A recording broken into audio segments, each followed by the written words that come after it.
Already చాలా late అయిపోయింది. పత్రికా మిత్రులందరూ కూడా చాలాసేపు వెయిట్ చేస్తున్నారు. చాలా సంక్షిప్తంగా దీన్ని నేను క్లోజ్ చేస్తాను. ముఖ్యంగా ఈనాడు ఈ యొక్క ప్రెస్ క్లబ్ సోమాజిగూడలో మనం అందరం ఇక్కడ రావడానికి ముఖ్యమైనటువంటి కారణం గ్రూప్ 1, గ్రూప్ 2, గ్రూప్ 3, గురుకుల కావచ్చు, పోలీస్ అభ్యర్థులకు సంబంధించిన GO46 కావచ్చు, ఈ అన్ని అంశాలలో ఉన్నటువంటి ఇబ్బందులు, పిల్లలు ఎదుర్కొనే సమస్యలు, వాటికి సంబంధించినటువంటి మా డిమాండ్లు, వీటి గురించి మాట్లాడదామని వచ్చాం. ఈ కార్యక్రమానికి ముఖ్య అతిథిగా వచ్చినటువంటి నిరుద్యోగుల, బడుగు బలహీన వర్గాల, మనం ఇక్కడ నాయకుడి గురించి చెప్పుకుంటే ఇవాళ రేపు ఏమైపోయిందంటే ఇవన్నీ ఒక ట్యాగ్ లైన్స్ లెక్క అందరూ వాడుకుంటారు. కానీ నిజానికి నిరుద్యోగులకు ఆశాజ్యోతి, బడుగు బలహీన వర్గాలకు ఆశాజ్యోతి అనే పదాలు ఏకైక వ్యక్తికి వర్తిస్తాయి. అది మా టైగర్ కృష్ణ అన్న. ఎందుకంటే ఈనాడు బ్రదర్ చెప్పినట్టు ఇప్పుడు ఎవరికి ఏ సమస్య వచ్చినా కూడా ఎలక్షన్స్ అప్పుడు అన్ని పార్టీలు మాట్లాడతాయి. ఓట్లు కావాలనుకున్నప్పుడు ప్రతి పార్టీ వచ్చి మాట్లాడుతుంది. ప్రతి నాయకుడు ఎలక్షన్లలో నిలబడే ప్రతి ఒక్క అభ్యర్థి మాట్లాడతాడు. కానీ మళ్ళీ అయిపోయిన తర్వాత నిజంగా పోరాడే వ్యక్తులు ఎవరంటే మళ్ళీ ఇదే నిరుద్యోగ జేఏసీలు, మళ్ళీ అదే ఆర్ కృష్ణ దగ్గరికి వచ్చి ఆర్ కృష్ణ ఆధ్వర్యం చేయాల్సిన పరిస్థితి వస్తుంది. కాబట్టి దయచేసి మన అందరం కూడా ఇవాళ ఈ విషయం మీద మాట్లాడడానికి వచ్చినందుకు అందరికీ కూడా ధన్యవాదాలు అన్నా, మీకు ప్రత్యేకమైన ధన్యవాదాలు అన్నా. ముఖ్యంగా ఇప్పుడు ఒకసారి చూసుకుంటే చాలా బాధాకరంగా ఉంది. ఈ అంశాలు మళ్ళీ కొత్త గవర్నమెంట్ వచ్చిన తర్వాత ఏదైతే నిరుద్యోగుల భుజస్కంధాలపై ఎత్తుకొని ఈ ప్రభుత్వాన్ని తీసుకొచ్చినటువంటి నిరుద్యోగుల గురించి మళ్ళీ ప్రెస్ మీట్లు పెట్టి, ధర్నాలు పెట్టి, రేపు మళ్ళీ చలో ఇందిరా పార్క్ అని చెప్పి ఆ యొక్క కార్యక్రమాలు చేయాల్సిన పరిస్థితి వస్తుందంటే మాకే సిగ్గుగా ఉంది.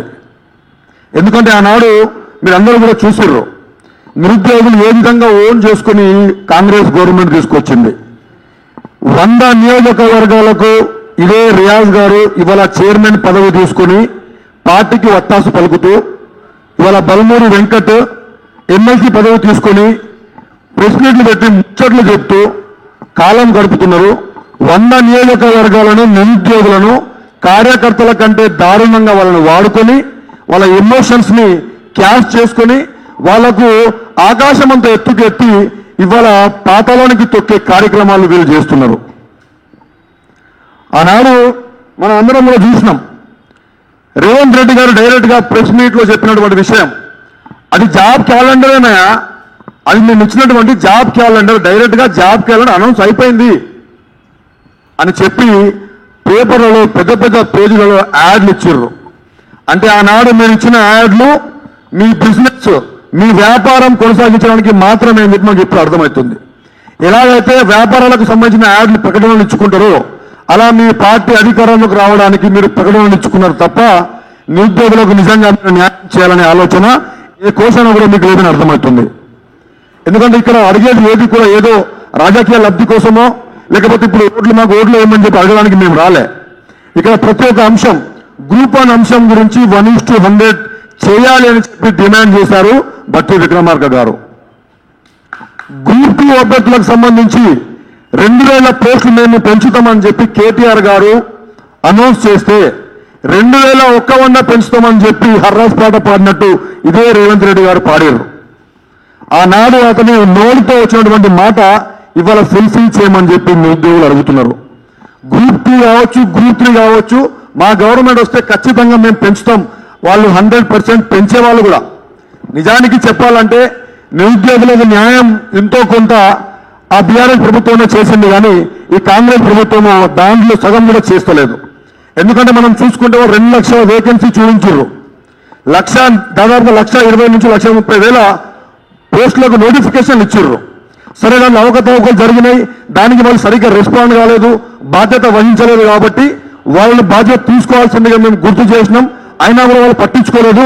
ఏమైతే నిరుద్యోగులతో అనుకున్నారు, మొత్తం అందరిని కూడా గద్దెదించి ఇవాళ అక్కడెక్కడో టోల్ గేట్ల దగ్గర ఛాయలు బజ్జీ లాగా తయారు చేసినాం వాళ్ళను.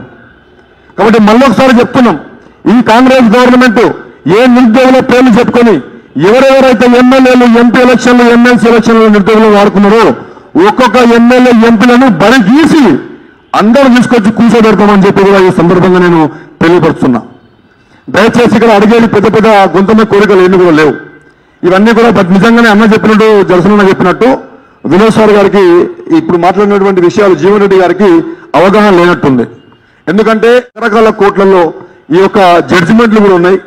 ఒక పర్టికులర్ ఒక విశిష్ట అధికారం ఉన్నటువంటి ఏదైనా ఒక పిఎస్సి కావచ్చు, యూపీఎస్సీ కావచ్చు, పబ్లిక్ సర్వీస్ కమిషన్లు ముఖ్యంగా ప్రిలిమ్స్ ఎగ్జామ్లలో వాళ్ళకు ఏ విధమైన అభ్యర్థులు కావాలి, ఏ విధమైన వాళ్ళు మార్పులు చేర్పులు చేసుకోవచ్చు, అవన్నీ కూడా విశిష్ట అధికారాలు ఆ యొక్క పర్టికులర్ కమిషన్ కు ఉన్నాయి అని చెప్పి సుప్రీంకోర్టు కూడా చెప్పినటువంటి అంశాలు మనం చూసినాం.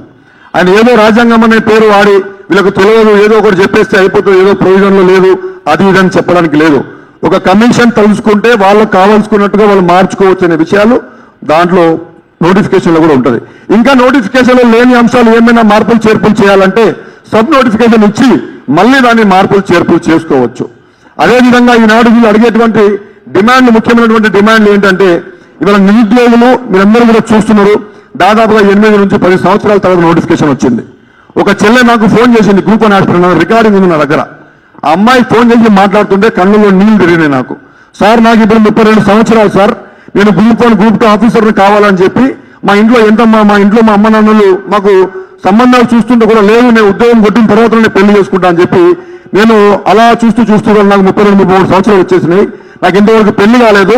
వీళ్ళు చేస్తేనేమో ఇవాళ దాదాపుగా చాలా రకాల పోస్టులు లేకుండా చేసేసారు, అతి తక్కువ పోస్టులు ఇచ్చారు. 8 సంవత్సరాలకు చూసుకుంటే 800 పోస్టులు కూడా సరిగా వీళ్ళు నింపని పరిస్థితి ఉంది. కాబట్టి ఖచ్చితంగా ఈ పోస్టులు కంపల్సరీ పెంచాల్సిన అవసరం ఉంది. గత 10 సంవత్సరాలతో చూసుకుంటే ఇప్పటినటువంటి నోటిఫికేషన్లు అంతకుముందు నోటిఫికేషన్ కంటే తక్కువ వీళ్ళు పోస్టులు ఇవ్వడం జరిగింది. గ్రూప్ 2 నోటిఫికేషన్లో వేకెన్సీలు ఉన్నాయి. కావాలంటే మేము ఆర్ కృష్ణ ఆధ్వర్యంలో కమిషన్ వేయండి ఒకటి, మేము వచ్చి మీకు ఎక్కడెక్కడ వేకెన్సీ ఏమేమి ఉన్నాయో మొత్తం కూడా మేము చూపిస్తాం. దయచేసి దీని మీద అధికారికంగా రెస్పాండ్ కండి. ఏదో మేము అపోజిషన్ కాదు, మేము ఒక నిరుద్యోగ జేఏసీ, అదేవిధంగా నిరుద్యోగుల తరపున మారడానికి వచ్చినాం తప్ప దీన్ని పొలిటికలైజ్ చేయాలని మాకు ఎట్టి పరిస్థితులు కూడా లేదు. ముఖ్యంగా గ్రూప్ 1లో 1:100 చేస్తామని చెప్పి ఏ విధంగా భట్టి గారు చెప్పారో అదేవిధంగా 1:100 నిష్పత్తులు పిల్లల్ని మీరు క్వాలిఫై చేయాలి. అప్పుడు వాళ్ళకి అవకాశం దొరుకుతుంది. అట్లీస్ట్ మీరు డైరెక్ట్ గా ఉద్యోగం ఇవ్వమని చెప్తలేము, మీరు అవకాశం కల్పిస్తే దాంట్లో ఉన్నటువంటి బెస్ట్ మెరిట్ ఆస్పిరెంట్స్ బయటకు వస్తారు. వీళ్ళు పొద్దున్న లేస్తే పాపం వీళ్ళు ధర్నాలని, రాస్తా రోకోలని, ప్రెస్ మీట్లు అని చెప్పి అప్పుడేమో పోస్ట్ పోన్ల గురించి, ఇప్పుడేమో మళ్ళీ గ్రూప్ 2 పెంపు గురించి, మళ్ళీ గ్రూప్ 2 గ్రూప్ 1 ఎగ్జామ్లు మొత్తం కూడా క్లెంజింగ్ చేసేసి వీళ్ళు చదువుకోవడానికి టైం లేకుండా పిల్లల టైం మొత్తం కూడా వృధా చేస్తారు. కాబట్టి వాళ్ళ పేర్లు చెప్పుకుని గద్దెలెక్కారు. కాబట్టి దయచేసి మానవతా దృక్పథంతో మేము ఇవాళ ఈ సీటు మీద కూర్చున్నామంటే వాళ్ళు పెట్టిన భిక్ష, వాళ్ళు మీ కాళ్ళు మొక్కడం కాదు, ఆ కాళ్ళు లాగి మిమ్మల్ని ఖచ్చితంగా ఎక్కడక్కడ కట్టడి చేసి రోడ్ల మీద పిల్లలు కూడా చేస్తామని చెప్పి సందర్భంగా నేను హెచ్చరిస్తూ ఉన్నా. నిరుద్యోగులను మీరు ఏదో ఏమైతే వెళ్తున్నాం అనుకుంటేనే ఇంతకుముందు గవర్నమెంట్ ఏం పరిస్థితి అయిందో మీరు చూసారు. మళ్ళీ ఒకసారి చెప్తున్నాం, మీకు రిక్వెస్ట్ చేస్తున్నాం, గ్రూప్ 1 గ్రూప్ 2 గ్రూప్ 3 గురించి ముఖ్యంగా గురుకులం రీఇంక్రిష్మెంట్ బీఆర్ఎస్ గవర్నమెంట్ ఉన్నప్పుడు ఆర్ఎస్ ప్రవీణ్ కుమార్ గారు ఆ రీఇంక్రిష్మెంట్ ని తీయడం జరిగింది.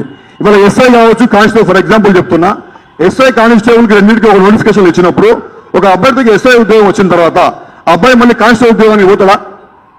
ఎస్ఐ ఉద్యోగానికి ఎవరైనా పోతారు, అంటే పై పోస్ట్ ఏదైతే దానికే పోతారు.